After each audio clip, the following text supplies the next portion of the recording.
বিসমিল্লাহির রহমানির রহিম। Jadid media, subscribe নাও। গীবতের পরবর্তী অংশ নিয়ে আবার আমরা হাজির হয়েছি।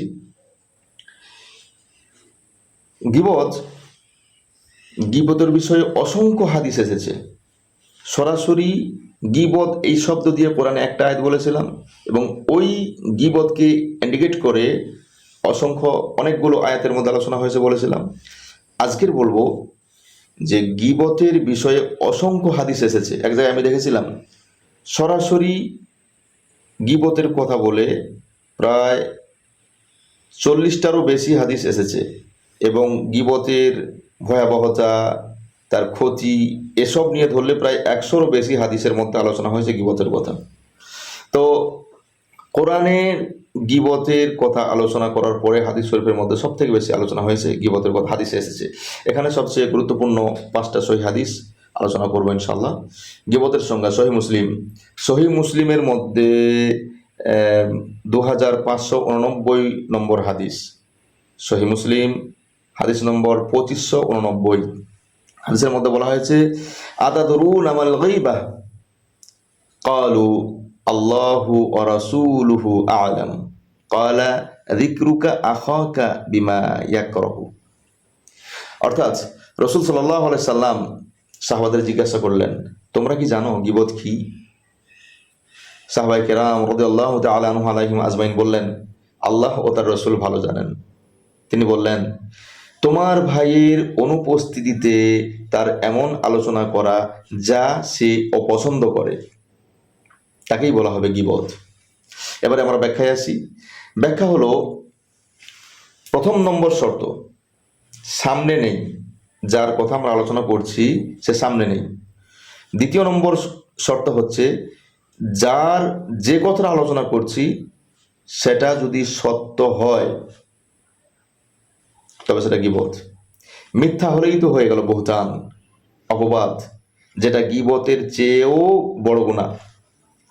সাহাবী রাদিয়াল্লাহু তাআলা আনহু বললেন, আমি যা বলি তা যদি তার মধ্যে থাকে, মানে একটা মানুষের দোষ আমি বর্ণনা করতেছি, অন্যের কাছে বলতেছি, তো যদি সেই দোষটা ওই মানুষের মধ্যে থাকে, রাসূল সাল্লাল্লাহু আলাইহি ওয়াসাল্লাম আবার বললেন, যদি তার মধ্যে থাকে তাহলেই সেটা হবে গীবত, আর না থাকলে তুমি তার উপর অপবাদ চাপিয়ে দিলে, বুহতান দিলে, যা আরো জঘন্য অপরাধ। এবার আসি, গীবত হচ্ছে মুসনাদে আহমদ 9714 নম্বর হাদিসের মধ্যে এসেছে। মুসনাদ আহমদের 9714 নম্বর হাদিসের মধ্যে এসেছে, মৃত ভাইয়ের গোশত খাওয়া। গীবত মানে মৃত ভাইয়ের গোশত খাওয়া। অর্থাৎ রাসূলুল্লাহ সাল্লাল্লাহু আলাইহি ওয়াসাল্লাম বলেছেন, মিরাজের রাত্রিতে আমি কিছু মানুষকে দেখলাম যাদের নখ তামার, হাতের নখ তামার, আর তারা সেই হাতের নখ দিয়ে নিজেদের মুখ এবং বুক আঁচড়াচ্ছে, ছিঁড়তেছে, এভাবে করে টানতেছে।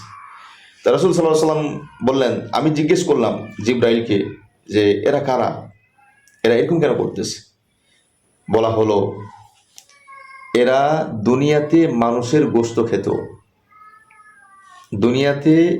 গোশত খেত এবং তাদের ইজ্জত নিয়ে কথা বলতো।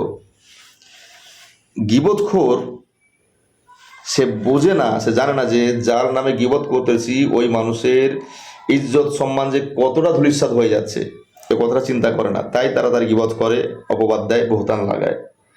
তো তারা কিন্তু মরে যাওয়ার পরে ওইভাবেই করবে। ওদের আঙুলের মধ্যে তামার নখ লাগানো হবে এবং ওই নখ দিয়ে তারা হামেশা তাদের গাল, মুখ এভাবে ছিঁড়তে থাকবে এবং বুকের মধ্যে আঁচড় মারতে থাকবে।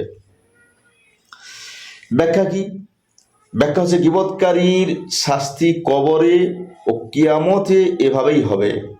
নিজের মুখ দিয়েই তারা নিজেকে আঘাত করবে, অর্থাৎ মুখের মধ্যে এভাবে নখ দিয়ে মারতে মারতে তারা এভাবেই আঘাত দেবে তাদেরকে। কারণ এই মুখ দিয়েই সে অন্যের মান, সম্মান, ইজ্জত, আবরু সবকিছু ধুলায় মিশিয়ে দিয়েছে। গীবত আবার দেখেন, শোয়াবুল ঈমান বলে একটা হাদিসের কিতাব আছে, বাইহাকি একটা কিতাব, শোয়াবুল ঈমান বলে আরেকটা কিতাব। এই কিতাবগুলোতে বলা হয়েছে, গীবত এমন একটা জঘন্য অপরাধ যা 36 বার, আরেকটা কিতাবে আছে 30 বার জেনা ব্যভিচার করলে যে গুনাহ, একবার একজনের গীবত করলে সেই সমপরিমাণ গুনাহ। আরেকটা কিতাবে আছে 36 বার জেনা করলে, 36 বার জেনা ব্যভিচার করলে আপনি যে গুনাহ হবে, একবার একজনের গীবত করলে সেই সমপরিমাণ গুনাহ হবে। তাহলে এর দ্বারা বোঝা যায় যে গীবত কতটা জঘন্য অপরাধ। রাসূল সাল্লাল্লাহু আলাইহি সাল্লাম বলেছেন, গীবত করা 30টা জিনার চেয়েও বড় গুনাহ। আর কোনো ব্যক্তি যদি কারো গীবত শুনে এবং সেটা ছড়ায়, সেও গীবতকারীর মতো সমান গুনাহগার। আমি একজনের কাছে আরেকজনের অপবাদটা বললাম, মানে গীবত করলাম, তার নামে বদনাম করলাম, তো আমি যাকে বললাম সে যাচাই বাছাই করলো না, বা সে অন্য আরেকজনের কাছে গিয়ে ওই কথাটাই বললো, তাহলে সেও গীবতকারীদের অন্তর্ভুক্ত হয়ে গেল। ব্যাখ্যা কি? ব্যাখ্যা হচ্ছে, জেনার গুনাহ আল্লাহ চাইলে মাফ করতে পারেন। কোন একজন মানুষ জেনা করে ফেলছে, সে নম্র ভদ্রভাবে আকুতি মিনতি সহকারে আল্লাহর কাছে কাঁদছে এবং বলছে আল্লাহ মাফ করে দাও, করবো না, খালেস দিলে তওবা করছে, আল্লাহ চাইলে কিন্তু মাফ করে দেবেন। কিন্তু গীবত হলো বান্দার হক, যেটা আমি এর আগেও বলেছি, গীবত হলো বান্দার হক। যার গীবত করেছেন সে মাফ না করা পর্যন্ত আল্লাহ আপনাকে মাফ করবে না।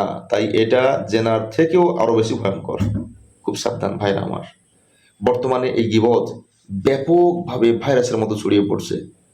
যেহেতু আমরা নিজেকে মুসলিম বলে দাবি করি, ইমানদার বলে দাবি করি, নামাজ কালাম পড়ি, তাই অন্তত আমরা এই জঘন্য অপরাধ থেকে, ব্যভিচার থেকে ও নিকৃষ্ট গুনাহ থেকে বাঁচার চেষ্টা করি। আল্লাহ আমাদেরকে হেফাজত করুক। এবারে আসি, গীবত এমন একটা জঘন্য অপরাধ যেটা রোজাকেও নষ্ট করে দেয়। সহিহ ইবনে খুজাইমা 196 নম্বর হাদিসের মধ্যে এসেছে।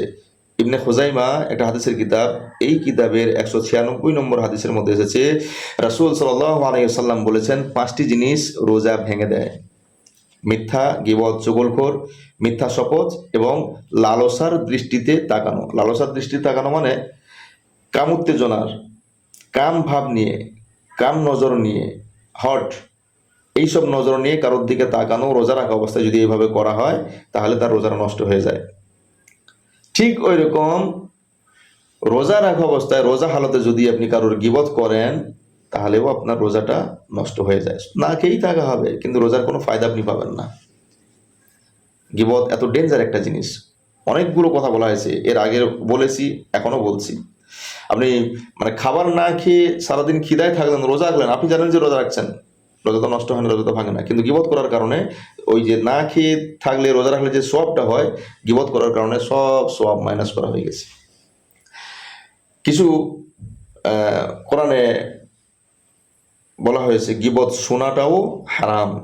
সূরা মুনাফিকুন 8 নম্বর আয়াতের তাফসিরে বলা হয়েছে, গীবত যে করবে সে তো গীবত করছেই, জেনার থেকেও বেশি গুনাহ সে ইনকাম করতেছে, এবং তার ওই গীবতটা যে শুনবে তার জন্য শোনাটাও হারাম, এবং সেও ওই গীবতের গুনাহ করতেছে। রাসূলুল্লাহ সাল্লাল্লাহু আলাইহি ওয়াসাল্লাম বলেছেন একটা হাদিস শরীফের মধ্যে, যে ব্যক্তি কোনো মুসলমানের ইজ্জত নষ্ট হতে দেখে এবং সাধ্য থাকা সত্ত্বেও তাকে সাহায্য করে না, আল্লাহ কিয়ামতের দিন তাকেও লাঞ্ছিত করবেন। তার মানে আমার সামনে কেউ একজন এসে কারোর একটা গীবত করতেছে, আমি যদি তাকে চুপ করতে বলি, সে হয়তো চুপ করে যাবে আমার কথা শুনে, মানা করলে সে আমার মানা শুনে চুপ করতে পারবে, কিন্তু তারপরে আমিও মানা করি না, আমিও শুনতেছি, মজা নিচ্ছি খুব, তাহলে যে বলনেওয়ালা, গীবত করনেওয়ালা, তার যে অপরাধ, তার যে গুনাহ, তার যে শাস্তি, আমি যে শুনছি, মজা নিচ্ছি, মানা করি না, হাসতেছি, মাথা নাড়তেছি, আমারও সেই সমপরিমাণ গুনাহ হবে। গীবত করা না, শুধু গীবত করা না, গীবতের মজলিসে বসে থাকা, বললাম ওই যে কথাগুলো, সেটাই ঘুরে ঘুরে আবারও বলছি।